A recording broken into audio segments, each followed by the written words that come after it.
ಧರ್ಮಸ್ಥಳ ಶ್ರೀ ಮಂಜುನಾಥನ ದರ್ಶನವನ್ನು ಪಡೆದ ಬಳಿಕ ಎಚ್.ಡಿ. ಕುಮಾರಸ್ವಾಮಿ ದಂಪತಿ ಚಿಕ್ಕಮಗಳೂರಿನ ಶೃಂಗೇರಿಗೆ ಭೇಟಿ ಕೊಟ್ಟಿದ್ದಾರೆ.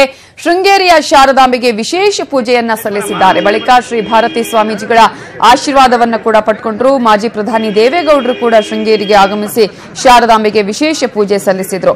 ಎಚ್ಡಿಕೆ ಸಿಎಂ ಆಗ್ಲಿ ಅಂತ ಹೇಳಿ ಗೌಡರು ಅತಿರುದ್ರ ಮಹಾಯಾಗವನ್ನ ನಡೆಸಿದ್ರು. ಕುಮಾರಸ್ವಾಮಿ ಸಿಎಂ ಆದ ಹಿನ್ನೆಲೆಯಲ್ಲಿ ಇವತ್ತು ಶೃಂಗೇರಿಗೆ ಭೇಟಿ ಕೊಟ್ಟಿರುವ ದೇವೇಗೌಡರು ಶಾರದಾಂಬೆಗೆ ವಿಶೇಷ ಪೂಜೆಯನ್ನ ಸಲ್ಲಿಸಿದ್ದಾರೆ.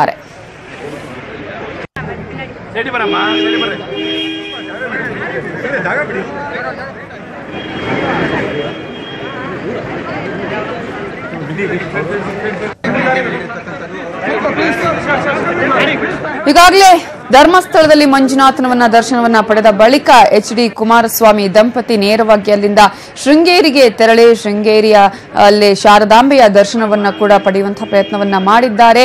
ಆ ನಂತರ ನಾವು ಗಮನಿಸಬಹುದು, ಮಾಜಿ ಪ್ರಧಾನಿಗಳು ಜೆಡಿಎಸ್ ವರಿಷ್ಠರಾಗಿರುವಂತಹ ದೇವೇಗೌಡರು ಕೂಡ ತಮ್ಮ ಮಗನನ್ನ ಅಲ್ಲಿ ಸೇರ್ಕೊಂಡಿದ್ದಾರೆ. ಶಾರದಾಂಬೆಗೆ ಈಗಾಗಲೇ ಅವರು ಕೂಡ ವಿಶೇಷ ಪೂಜೆಯನ್ನ ಸಲ್ಲಿಸಿದ್ದಾರೆ. ಚುನಾವಣೆಗೂ ಮುನ್ನ ನಾವು ಗಮನಿಸಬಹುದು, ಅತಿರುದ್ರ ಮಹಾಯಾಗವನ್ನ ಕೂಡ ನಡೆಸಲಾಗಿತ್ತು.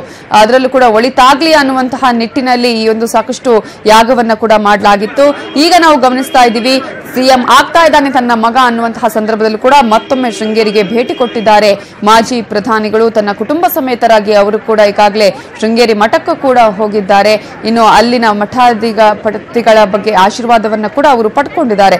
ಜೊತೆಗೆ ಕುಮಾರಸ್ವಾಮಿ ದಂಪತಿ ಕೂಡ ಈಗಾಗಲೇ ಶೃಂಗೇರಿಗೆ ಹೋಗಿ ವಿಶೇಷ ಪೂಜೆಯನ್ನ ಸಲ್ಲಿಸಿದ್ದಾರೆ, ಪ್ರಾರ್ಥನೆಯನ್ನ ಮಾಡಿದ್ದಾರೆ. ಹಾಗಾಗಿ ಇಡೀ ಶೃಂಗೇರಿಯ ಶಾರದಾಂಬ ಸನ್ನಿಧಿಯಲ್ಲಿ ಎಚ್.ಡಿ. ಕುಮಾರಸ್ವಾಮಿ ಕುಟುಂಬವೇ ಇದೆ ಅಂತಾನೆ ಹೇಳಬೇಕಾಗುತ್ತೆ. ಭಾರತೀಯ ಸ್ವಾಮೀಜಿಗಳ ಆಶೀರ್ವಾದವನ್ನ ಕೂಡ ಎಚ್.ಡಿ. ಕುಮಾರಸ್ವಾಮಿ ಪಡ್ಕೊಂಡಿದ್ದಾರೆ. ಇನ್ನು ಪುತ್ರನಿಗೆ ಒಳಿತಾಗ್ಲಿ, ಹಾಗೆಯೇ ರಾಜ್ಯಕ್ಕೆ ಒಳಿತಾಗ್ಲಿ ಅನ್ನುವಂತಹ ನಿಟ್ಟಿನಲ್ಲಿ ದೇವೇಗೌಡರು ಕೂಡ ಪ್ರಾರ್ಥನೆಯನ್ನ ಸಲ್ಲಿಸಿದ್ದಾರೆ.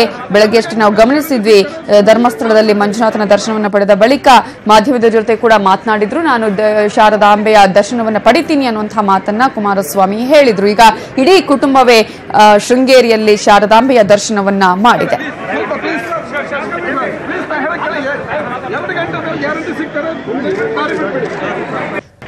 ಈಗಾಗಲೇ ಪ್ರಮಾಣ ವಚನಕ್ಕೂ ಮುನ್ನ ಕುಮಾರಸ್ವಾಮಿ ಅವರು ದೇವರ ದರ್ಶನವನ್ನ ಪಡಿತಾ ಇದ್ದಾರೆ.